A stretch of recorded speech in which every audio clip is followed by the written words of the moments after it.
So we are really very grateful to have Mr. Amachree Isoboye on the call. He is not only a HR consultant, he's a writer, he's an author, he's a podcaster, and a coach. And he provides support on a lot of HR activities. He currently runs a coaching program called Script to Stage, where he coaches individuals that are getting interested in translating their book ideas or content and related materials from abstract to reality. He's written a lot of poems, eulogies, expression of thoughts, speeches. Those of you that don't know him, I think he will also probably share his podcast handle with us, and we can follow him. He's also an author. He's also authored many books too, and his books are generally about the thoughts captured in a creative style that appeals to readers. He also runs a masterclass that helps clients go through a journey of discovering unique ways of expressing their thoughts so that people can translate that abstract thing into reality. I've talked about his podcast, which is titled the Word Cafe Podcast with Max, and he has over 120 episodes and over 8,000 downloads. So we'll be hearing also from him. Thank you very much, Mr. Macri, for honoring our invitation to be here. Good afternoon, everyone. Good afternoon. Yes, please. All right. It's amazing being in the midst of this giant. When I've been listening to Madam Ifikwe describing the ABCs, I was like, this lady is mathematical in her approach, as in simplifying that mighty subject into 3 or 4 aspects that at the snap of your finger you just understand where she's going. And also an honor having Mr. Ode here also in talking with them. It's amazing. I want to say a very big thank you to SE for having me.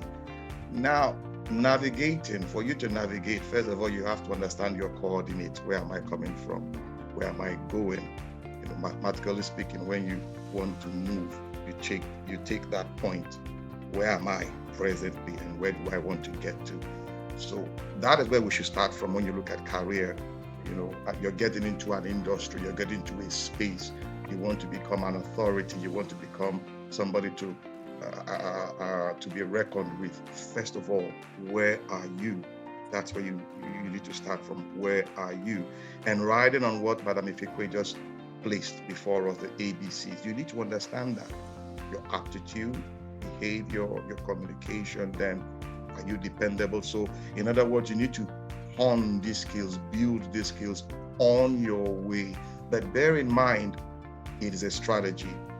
You are working in an environment that is also stratified, levels. So you're not in a hurry. You don't have to be in a hurry.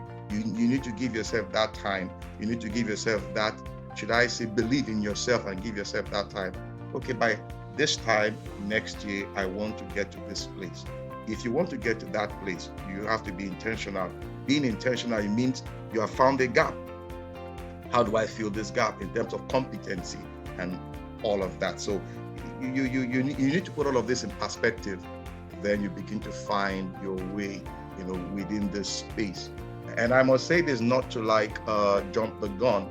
You are in an environment that has a lot of politics, humanly speaking, what we call organizational politics. You must understand how to move in that atmosphere, building formidable relationships, and also using that as a platform to climb. I think I'll stop here, not to also give my colleagues the opportunity also to speak. Thank you. So we're just going to Mr. Amachree, we just talked about personal brand and all of that. So in line with that, Mr. Amachree, how can the participants identify and approach their mentors and sponsors to further their career goals? How, you are new, you are in a system, or you are new to a career line. How do you even identify who to point to you, or who you can shadow from? And then, so that you can make advancements in your career growth, to navigate the limitations we're talking about. All right. Okay, thank you. Thank you so much. I like that last statement. You're not competing with your colleague, but you're meant to complete your colleague. Thank you, Mr. Oje, for that. I mean, it's quite inspiring. All right, to the subject of mentoring, I would like to look at it from this window.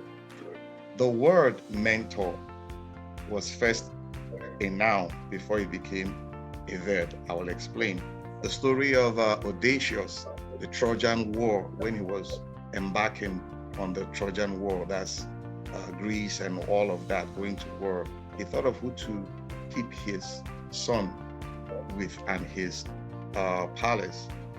And he saw one person, the person's name was Mentor, the word we're calling now Mentor. And he placed his son and his palace under the care of Mentor. Now, over the years, the way language travels, and they pick that word mentor, and now mentor means somebody who possesses this wisdom that you can mirror yourself after and all of that. So that's the origin of it. So how do I identify? Odysseus identified someone who was dependable.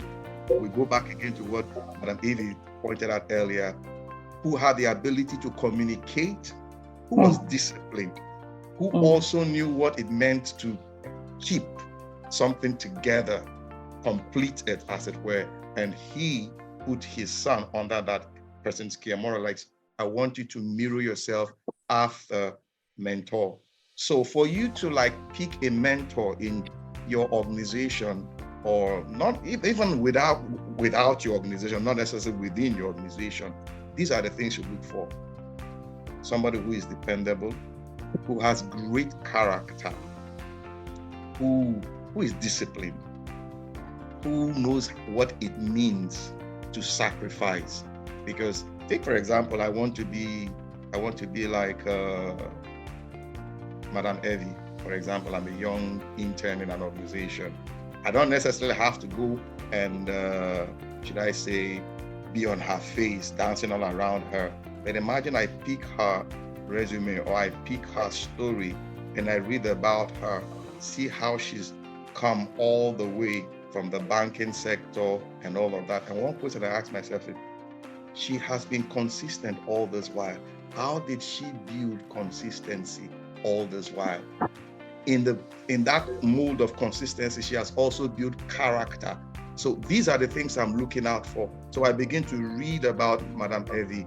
I begin to go, pick materials about her, not necessarily being in her face, because this is my belief. Who you are when you're writing, when you're speaking, when you're given is all given out. So I can get who you are from your write-up, from your speaking, your videos and all that. And I begin to pattern myself. Imagine the way she dresses or he dresses. I want to look good that way. Okay, this is how executives dress.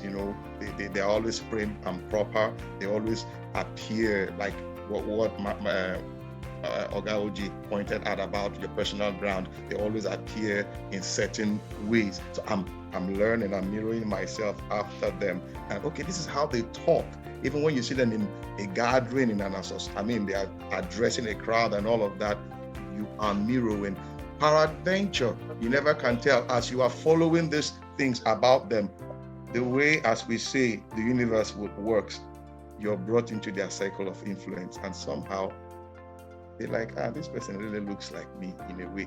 Subconsciously, they are saying that now, and they begin to impart on you. So that's one way I see, for you to pick a mentor, not necessarily running into the person's face and putting yourself all over there and all of that. So that's, I think, not to overflog the issue, this is how I see.